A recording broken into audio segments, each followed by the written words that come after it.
let's start with I'd like to introduce Machiel Tesser, who I've known for a number of years, and Machiel's passion is to understand the integration between lean systems thinking and blockchain technology. And Machiel has put a lot of thought into this. He's produced a lot of content and some very excellent diagrams that try to visually explain this concept. And it's one that I think is going to be extremely important in the near future as people embrace blockchain technology and see its potential in business applications, and we get away from it purely being a cryptocurrency foundation.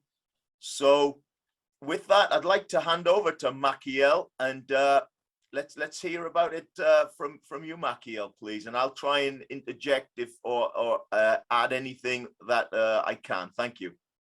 Thank you. Thank you, everybody, for joining this webinar or conversation. This webinar will be a conversation between me and John. What we like to do is have a conversation about lean thinking and also the relationship with blockchain technology. Why do we think this is interesting? That's because lean is a proven philosophy to get flow into interactions in the value stream. And it's really helpful to validate blockchain use cases. How? Lean consultants have all the waste management knowledge that is needed to prove and validate the benefits of a blockchain solution. So you can show every stakeholder in this blockchain network what are the benefits for those stakeholders that can be done with a lean approach. And vice versa, blockchain is an emerging technology that really fits with the principles and the purpose of lean. So if you were the CEO of a company, I would also like to know from a lean consultant whether I should improve or innovate. So for both sides, it's interesting. I will go to the slides, and if you have any questions, then please put them in the comments. And then we can talk about it afterwards, or maybe John can pick them up. Yeah. The first picture. Yes, if we look at this first picture, you will notice that blockchain technology is more like a trend, similar to the internet. With innovation, it's always difficult to predict in advance what change it will bring. But it's also logical and very easy to explain if we look back in time. So from now to over 10 years, it's very easy to explain blockchain, what it did. The purpose of this conversation is not to explain blockchain and predict the future, because I think that's impossible in 1 hour. My goal for you is to understand the concept so that you can start thinking about the changes that will come. Just as you could describe a car as a means of transport from A to B, you will be able to better explain the relationship between blockchain and organizing value flows. So if we look at this first picture, we make a comparison to the internet, the rise of the internet and blockchain. What can you conclude from this picture? Well, it starts with the rise of a new internet protocol. So with internet, we had the TCP/IP protocol, and with blockchain, we had the blockchain protocol. And from there, the first real use case was introduced. So email for the internet and Bitcoin for blockchain. Then what we see is the platform, the organizational form changed with the rise of the internet. So the platform organization was there. And with blockchain, we will see network organizations. And in 2000, we had the dot-com bubble, and in 2018, we had the crypto bubble. Maybe we are again in a bubble, but we don't talk about price now. And in 2005, the Web 2 was there, and Web 2 is about writing and reading on the internet. And we think that in 2025 or maybe in 2030, real adoption of blockchain is there. And then you can read, write, and own pieces on the internet. So it's more like a trend than a real plug and play product. That's the point I like to make, and that's the picture. That's what the picture is all about. It's a trend. And I would like to thank you, Machiel, and I'd like to emphasize the point that Machiel makes, that we move from a physical organization to a digitized, centralized organization such as Amazon. Mm-hmm. And in the future, we will have networked organizations. We will have consortiums that are seamlessly networked together, including the customer being an important stakeholder that has ownership in that organization. So I thought it was important that this idea of a networked organization, which we currently have the concept of a DAO, a decentralized autonomous organization, DAO, DAO. However, there has been limited success in DAOs so far. There are DAOs existing, but we don't have a famous DAO. We don't have a great valuation in a DAO. So I think that's good. Yeah, and if you look at this picture, you see that the adoption of internet has taken 45 years, for example. But the adoption nowadays will be much quicker because everybody trusts the internet, has mobile phone, has connection. So that makes it different with the adoption of internet. So I think the adoption will be faster, quicker, and more scalable. But this is the trend. So if we talk about lean, what is lean? Usually you'll hear people talk about lean when it's about small changes, easy to adopt and implement, so everybody's happy. But why is why don't we talk about lean kakaku and lean kakushin? Have you ever heard about it? I think the reason we don't talk about this is because it never happens. So, but lean kakaku is about radical change, and kakushin is change with innovation. And I think we are in the middle of this. What we have seen with the advent of the internet is that the product, the process, the power, the business model, the organizational model, the behavior, and even incentives have changed.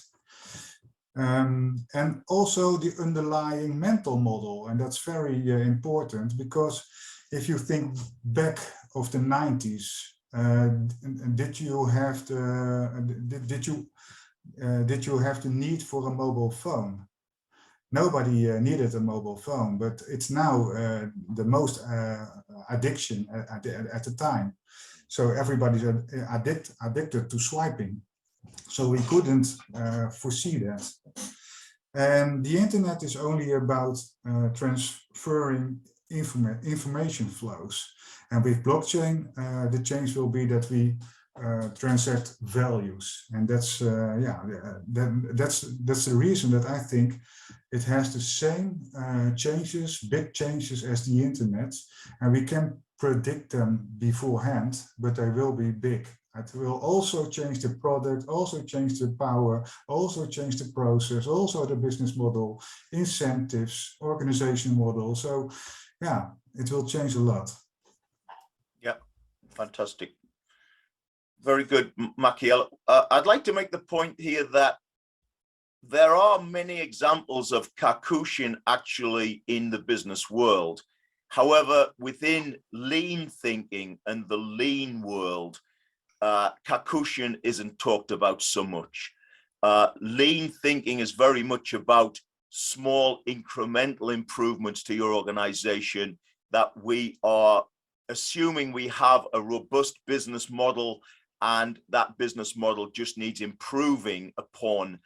However, lean thinkers also need to be aware of this, both the radical change, the sea change in business, and the innovative change, which can basically blow out your organization out of the water, and change everything. The whole thing changes.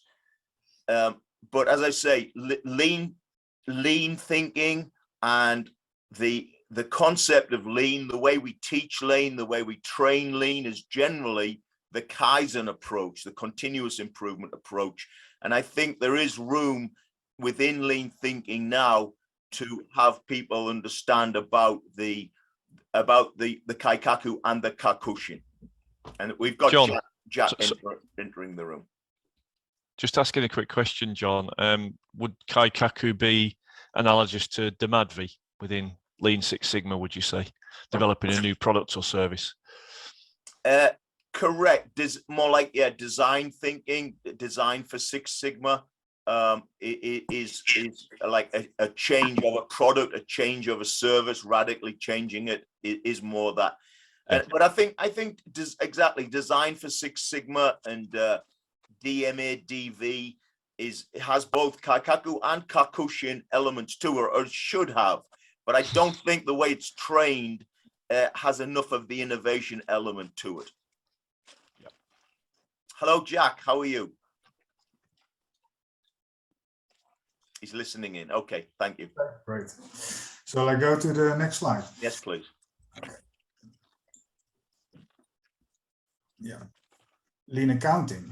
Okay, this is for me, I think, the most interesting picture. What you see is the change from a single entry accounting to double entry accounting, and then to triple entry accounting. And I like to explain this picture by talking about transactions and interactions. Because in our daily life, we do a lot of transactions and interactions. In fact, you could think of every interaction as a transaction. However, we only record valuable transactions. In the past, we record these transactions of ownership on a stone. Later on, we invented double entry accounting.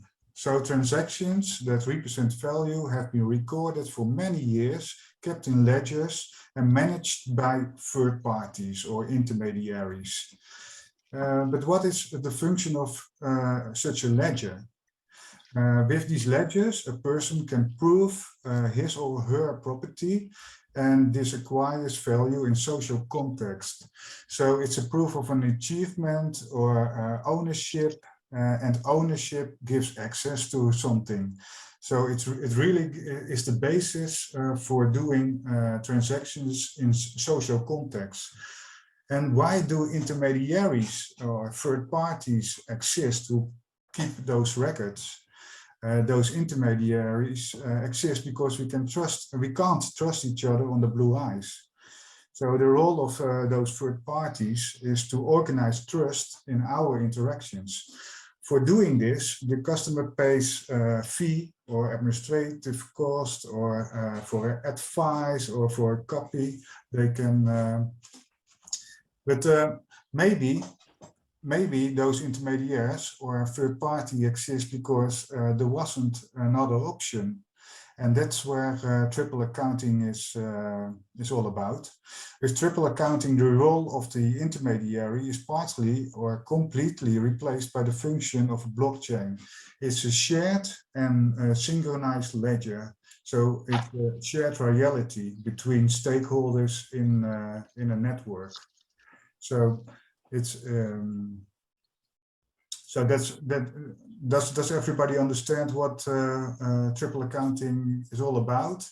So you have two ledgers, my account and John's account, and in the middle we have a shared reality, that's the blockchain. So if my balance is reduced and I transact to John, then his balance is how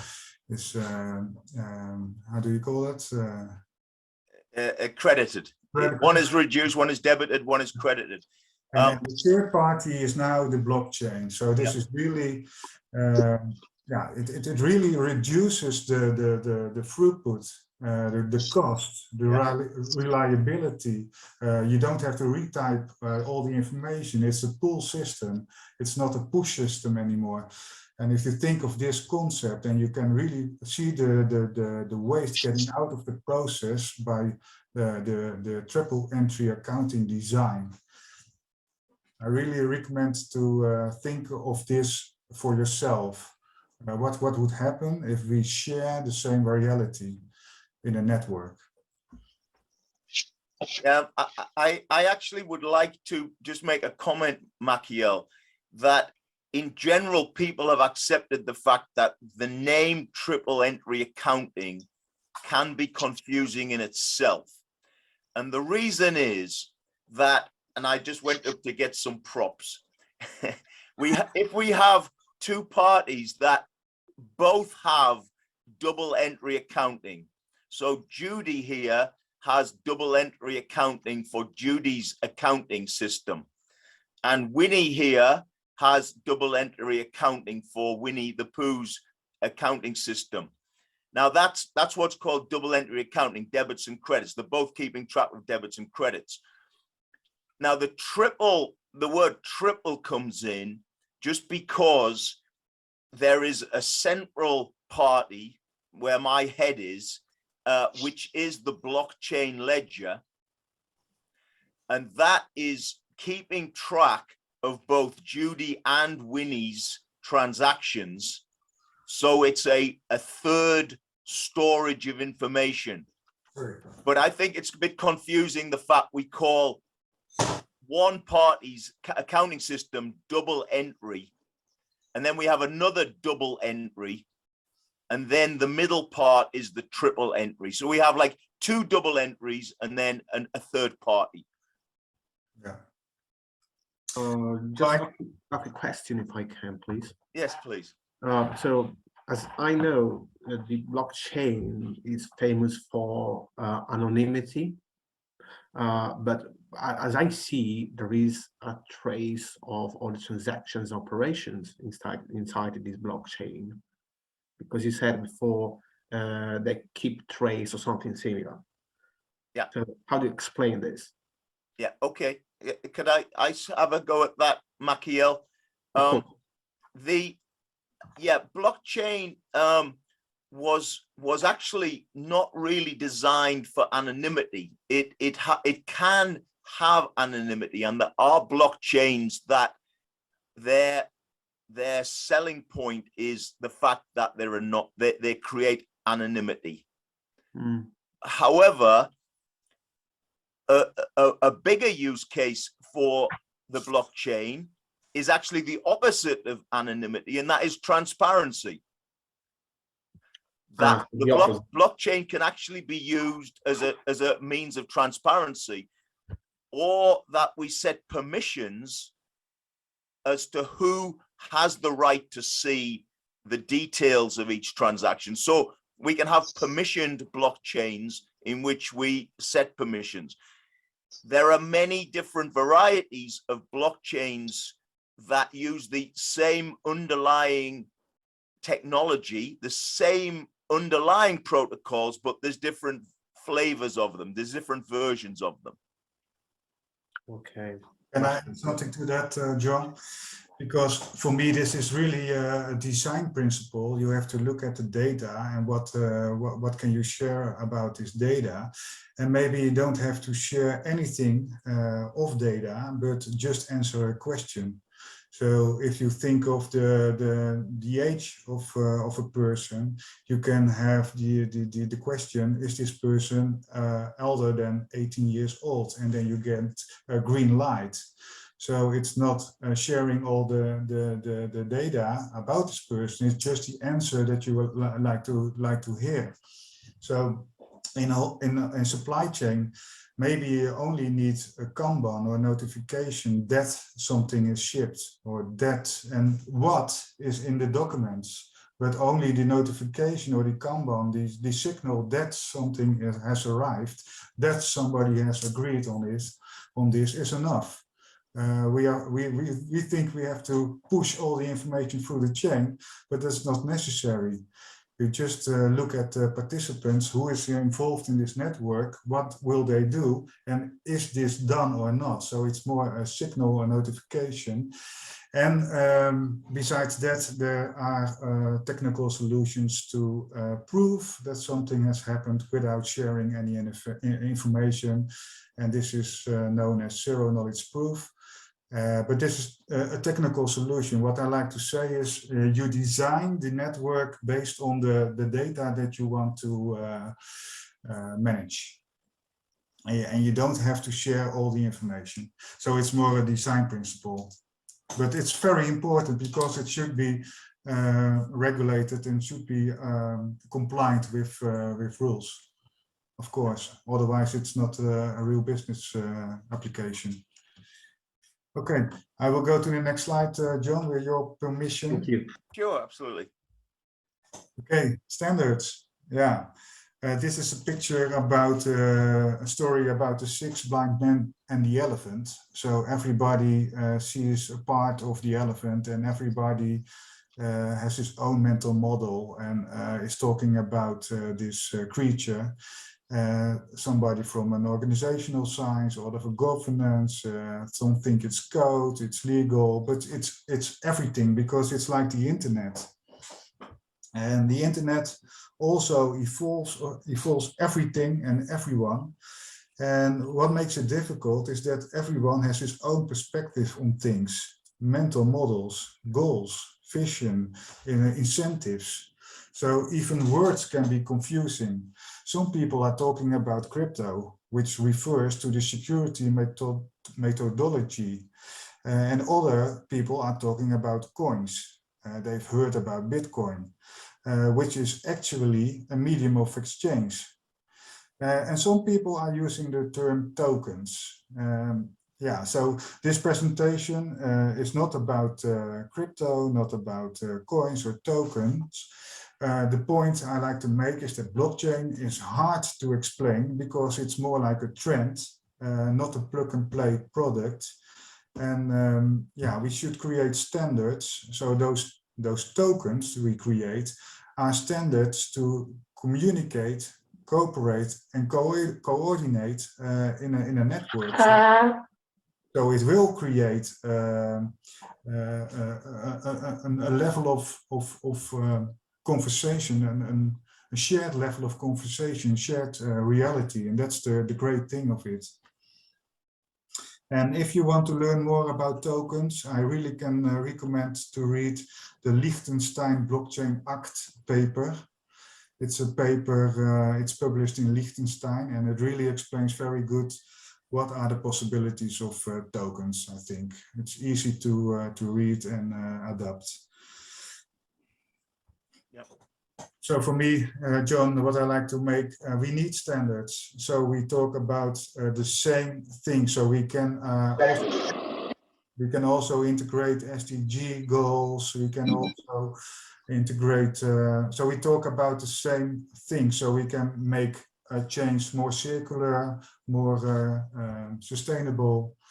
That's the reason we need standards. So it's also necessary from a social perspective.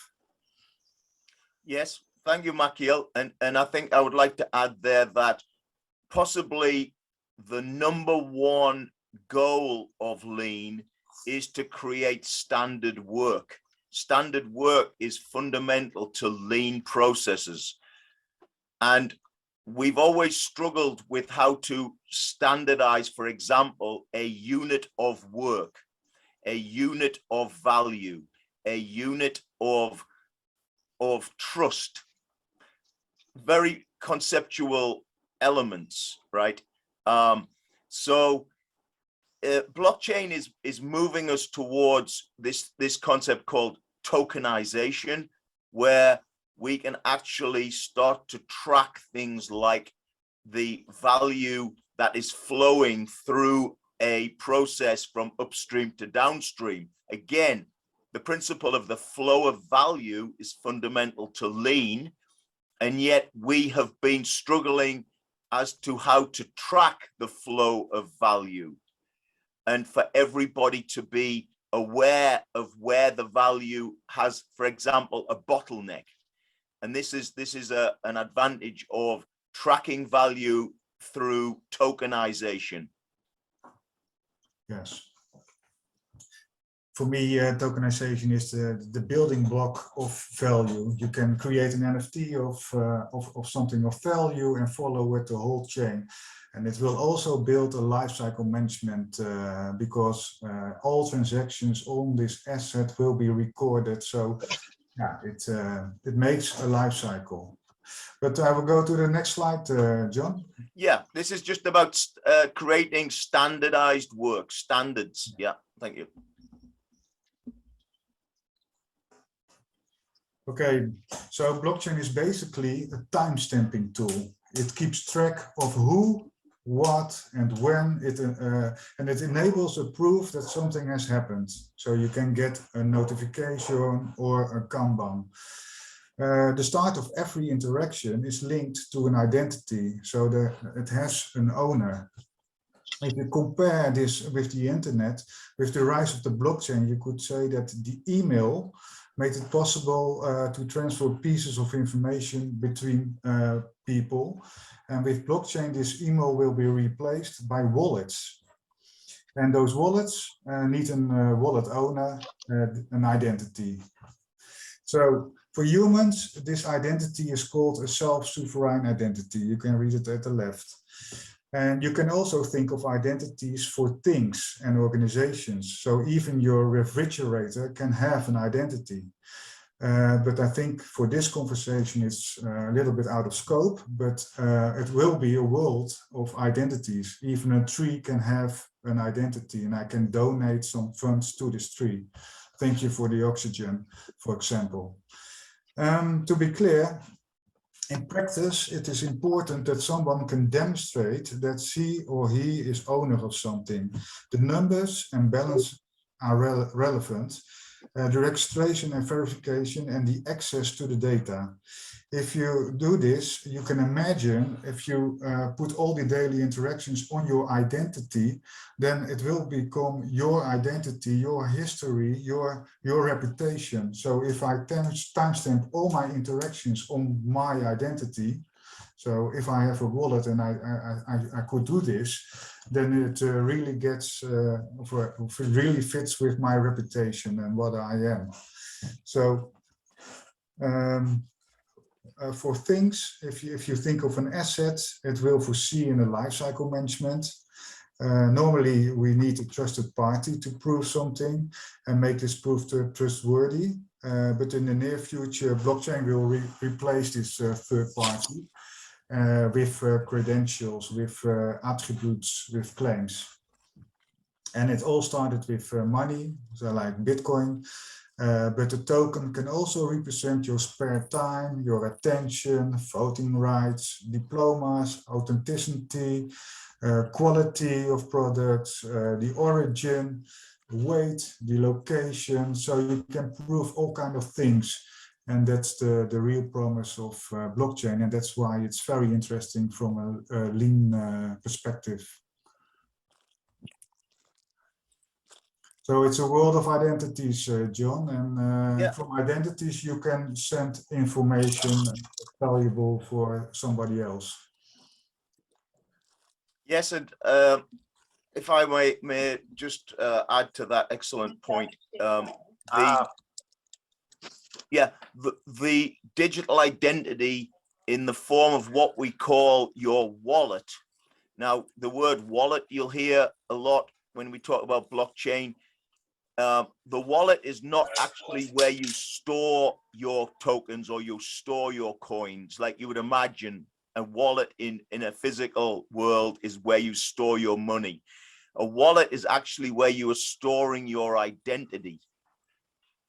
It's where you store the keys to your identity, and each person and each physical entity, such as a refrigerator or a tree, could actually have their own identity, their own wallet.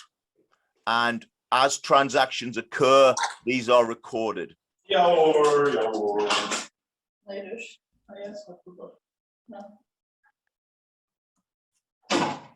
I think Jack might need to go on mute.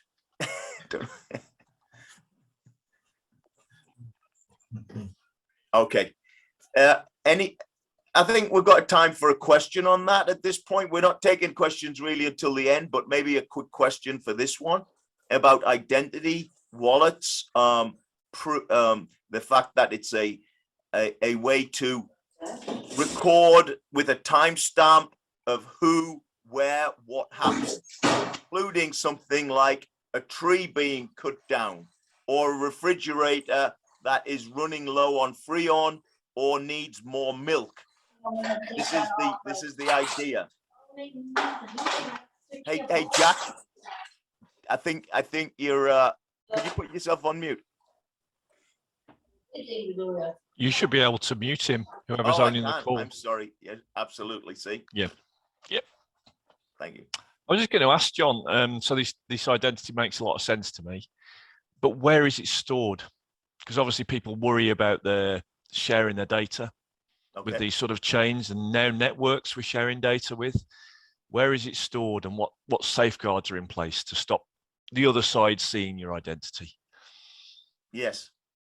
I'll have a quick go at that. So the idea of storing your identity is ultimately going to be your responsibility. It's not going to be stored by any third party on your behalf. Although, who knows, there might be a business opportunity for somebody to come up with storing people's digital identities. That would sort of, go beyond what its meaning is for.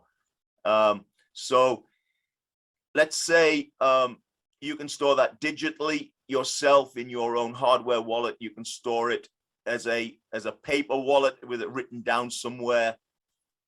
It can be converted into a passphrase as opposed to a hexadecimal number. So there are various ways in which you can store it for yourself, but you're not going to give the permission to somebody else to use it. Otherwise, they could use your identity, right? Okay. Thank you. Okay, and this is also work in progress, Andy, because they are thinking of more decentralized ways to prove that you lost your key or something like that, because it shouldn't be possible to swipe your house and you lose your ownership of your house. So these are all things that they are work in progress, but yeah. I will go to the next slide. So procedures automated. Yeah, with Lean, we are already familiar with standard operating procedures. So in blockchain world, we also know such procedures. In blockchain world, they are called smart contracts. The name smart contract is a bit confusing because they aren't smart at all. A smart contract is more like a standard operating procedure or business rules that are triggered by an event and automated executed. So if this happens, then this will be the action. That is what a smart contract is all about. The biggest benefit I see for smart contracts are that business logic, so what will happen if, are aligned with the purpose of the whole system. This is implemented with consensus of all the stakeholders. So you can think of all kinds of events. When it's raining, then this farmer will get an amount of money. When the rain is about how many water is falling. So if I receive this product, then you get the payment. If I'm satisfied with your work, then you will receive this. And the blockchain is the recept, the third entry where you can see that this has happened with the agreement of the other person. So if I give John a product and he agrees with this product, then I will receive the money. And on the ledger we can see that this has happened. So it's more a balance, the balancing part of the ledger. Do you have something to say about the procedures, John? No, I think that's pretty straightforward. It's the input, the process, and the output model that we use in Six Sigma. We use it in Lean. We use it in black box thinking. So it's basic sort of black box thinking, with the middle box being conditional logic, in which a transaction, that's the f of x in y equals f of x. Yeah, and it makes the process very reliable, because it will execute as programmed, and every stakeholder agrees with this execution. Because if you want to change something, then you have to bring in an improvement proposal, but it will execute the way it's programmed. So that's really a lean approach, I think. Okay. Yep. Quality management, yes. If we talk about process improvements, I think most people are talking about process improvements within a company. So this, for me, is more the level 1 or 2 level. So you can think of work processes or activities within this company that you are improving. But if you think more in a collaboration, more in an end-to-end process, in a more supply chain process, then you will see an interaction between company 1, 2, and 3, and that's the main goal of the customer. So you have to align with the purpose and mission of the complete supply chain. And you have to ask your company, what's my value-adding activity to this end-to-end process? So it starts with an input quality, and it follows the whole chain and that's, for me, it's more a level 3 thinking. So entities that have different missions and visions and different qualities, they work together to an end goal. And that's what, for me, is blockchain is all about. And the most interesting part is the level 4. It's, for me, the holy grail. In this level, certain values or externalities are included into the organizational purpose of this design and integrated in each transaction. You can think of the values of the 17 Sustainable Development Goals, like ecological values or social values. But maybe this is out of scope for this presentation, but for me, this is really what makes me excited about tokens. So you can include in every interactions all the purpose you want to integrate, and you can follow the input quality. So you can focus on the input quality, you can make it more reliable, you can make it more flexible, and you can integrate all kinds of values, not only economic values. And this is really the distinctive character of a blockchain, I think. So it's not about earning more money, it's more about a better fit for people and planet. I think that will be the future of tokenization, gamification. Yeah, I think, Mac, that was a great explanation. This is, I think, one of the most important slides in this presentation, in that, as Mac says, it's the holy grail that we reach the total quality level, which is quality that is not just within your organization, but between organizations, and the ownership of the full supply chain or the full life cycle of, for example, plastics, carbon dioxide, water, where it's passing through many different organizations and different responsibilities.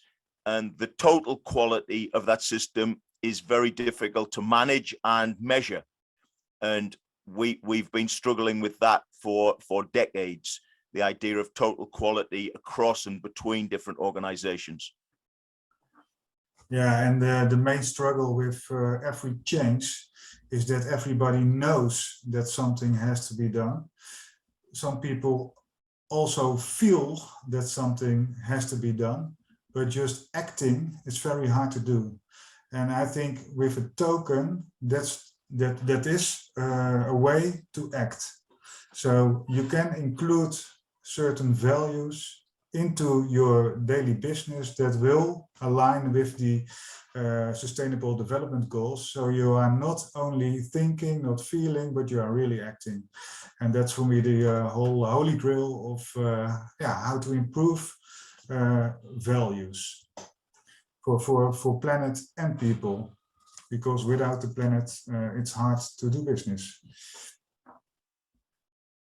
Okay, the blockchain Ishikawa. This picture shows Ishikawa diagram.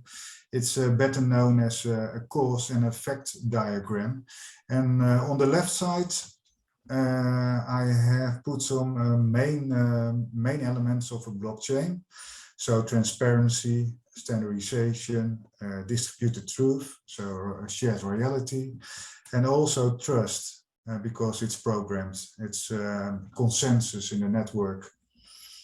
And I think most lean consultants will admit that standardization and transparency are the best tools to optimize value flow. So you can see that implementing those elements will affect the settlement time, improve the efficiency, lower the cost because you have no intermediary, and the cost of transactional costs, and also lowers the control activities because it's programmed on the blockchain with smart contracts, so it will execute the way you want it to happen. And the moment you start thinking of a blockchain, you also have to think of your organization, because I think it will have effect on the system, the management, incentives, your product, your service, your skills. Because think of a distributed truth. What will this do for your management? It will have some implications for your governance, because you share some information with stakeholders. Yeah, and maybe if you think of a product or service, you can also think of a pay-per-use model, because I think this is the way to go with blockchain. If you want to make something circular or more sustainable, then you should be the owner of a product and track and trace the whole life cycle and maintain this product for the whole life cycle. So a pay-per-use, I think, will be the future of owning stuff, assets. So I think this is a good model to see what it will do. Transparency will increase the efficiency, standardization will lower the costs. A shared reality will lower the settlement time. So it's a great picture to understand the principles of blockchain. Thank you, and I think this ties in nicely to the lean concepts of Muda, Mura, and Muri, the Japanese words implying waste, variation, and overburdening, of which lean tries to overcome waste, variation, and overburdening. Overburdening is sometimes translated into things being unfair, or not the load not being evenly distributed, and blockchain is capable of creating a fairer distribution of wealth, of of value, and transparency is helping with that. But the fundamental principles of process improvement using lean is that we make things easier, we make better quality, we make things on time, and we reduce costs. And as you can see with Machiel's presentation there's a lot of that in there. There's the reduction of cost, there's the timeliness of things, there is the improvement of quality by reducing errors, reducing mistakes. There's the concept of mistake proofing that's built in by design into blockchain thinking, so mistakes are not created. And of course, reducing risk, because security is so important within blockchains. It's built in by design that risks of fraud and tampering are reduced immeasurably. Thank you for that, John. Yeah, the blockchain success factors. So yeah, normally in the most lean consultants are focused on reducing the cost, the quality, the throughput, or eliminating the waste. But with blockchain, you will see that other successful factors, life cycle management, sustainability, so more the SDG goals, will get a bigger voice. So I think every business has to think of what is my core business? What do I add to the network of businesses? And how can I improve my business by collaborating with chain partners? Maybe you already have such a burning question, because it can also be that you need to be circular by 2030, and you don't know how to do that. And maybe you are looking for a pay-per-use business, and how does this look like? So if you have such a question for your specific industry, you can look for actual use cases in the blockchain world. Don't invent the wheel. Those years of experimenting are already behind us. For supply chain management, look, for example, at Baseline Protocol. It's a working protocol. But know that there is a cosmos of blockchains, and you just have to find an example who's already doing this. You don't have to invent the wheel. You don't set up a blockchain for yourself. You have to look your business as a chain partner. How can I contribute to this? Or how can I make use of this protocol and optimize my business? And what will be my next step for the future? Will I be more circular, more sustainable? How can I add some values to my business? So different success factors than we were used of. Yeah. Yeah, and we're used to. Yeah. Used to. Okay. Do you have something to add to this slide? And I go to the last slide, John. And so for those of you who understand lean, you'll recognize on the right-hand side of that slide, the 5 elements there are the original 5 elements that were suggested by Womack and Jones in their lean thinking book and the machine that changed the world. They said this is the essence of lean. And what Machiel is showing is that blockchain is a great enabler for the essence of lean. And this concept of the voice of the network ties nicely in with the lean concept of voice of the customer. And I think that we should be talking more about voice of the network as everybody in the network is a customer, not just the end of the the end of the process. The customer at the end of the process is one customer, but every stakeholder within the network is actually a type of customer. Yeah, it's a world of needs. You have to agree and get consensus in this network. And it can also be the voice of the ecosystem. So it shouldn't have to be a business. It can also be something else. As we mentioned, a refrigerator can also be part of this network. Yeah. But now we are going out of scope again. That's okay. Okay, last slide. Oh. Yes, this is more like I have thought of some homework. This slide shows on the left hand the traditional way of working. So it's more, for me, it's more a push system. You push information through the chain and products through the chain, so upwards and downstream. And no entity has insight in what's going on in an end-to-end process. So every company has its own reality, its own purpose and goals. Data is not really synchronized or standardized. So that's the first model. It's not a shared reality.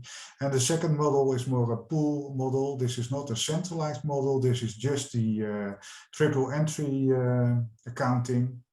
So you share information, so everybody is able to see this information. It's a shared reality, it's always synced, it's aligned with the purpose and activities of all stakeholders. So my homework for you, if you like to do this, is to see what waste will be prevented by this new way of working. So on the left side, I have categorized the waste. So you have transport, you have inventory, delays, waiting, moving of people. And if you share the same reality, which waste will be prevented by this way of working? That is one of the exercises you can do. And you can also look up for a blockchain solution and do the same thing. So now we are working this way, and that's what a lean consultant can do for every company. They can show the benefits by all the waste that is eliminated in this new process. And you can quantify it, and you can do it with the hours that should be is reduced, calculated with the money that's involved. And the second exercise is what lean tools are integrated. That's the right lean blockchain toolkit. So what lean tools are integrated in a blockchain design? So you will notice that there is a Kanban, there is insight in the actual demand. So also the producer can see that the customer has taken something from the shelf. So it's really a pull system. And there is consensus, transparency, control by design. So all those lean tools are into this concept. And that's, for me, the proof that if a blockchain is a good idea, that it will be very effective and efficient. And that's the end of this presentation from my side. Thank you, Machiel. I think I would like to just mention on this slide that the symbol for a database, which are the four disks there in a cylinder, which I think represents the old database hard drive disks, is representing actually the source of the knowledge or the source of truth. Yes. That each entity is drawing upon. So it's not really representing, a physical database, but more what is the source of information and truth that it's getting it from. And on the right-hand side, in the blockchain world, we are pulling from the same source of truth. Now, I don't want you to confuse that with the source of truth being centralized because that source of truth is actually decentralized. So the way that little diagram is shown looks like the source of truth is centralized. It's not a centralized owner of truth. That truth is distributed among the many thousands of independent nodes in a network. So they all have to agree. There has to be consensus, etc. I think that's the only confusing. I mentioned it in Machiel, but the only thing about that top right-hand side is it looks a little bit centralized when in fact the source of truth is decentralized. So just a question, please, related to the last point you mentioned. Thank you. So you mean that every branch of the network, let's say, has same access or information than all the other branches, with their, assuming that they have the rights requirement and the rights to get that information. So it's centralized. It's not centralized, but it's shared. Is a common information available to all the parties of the network? Is that what you said? I think that's the key thing. It's not centralized, but it is shared. Okay. And we can either have a permissionless network where everybody can see everything, or we can set up permissions in a private blockchain type environment. You can set up specific permissions that allow certain people to see certain things, or as Machiel's example was very good, where he's saying you don't have to give them all the information. If all they need to know is, are you over 18, we can give them the answer without giving them the date of birth. Of course. Thank you.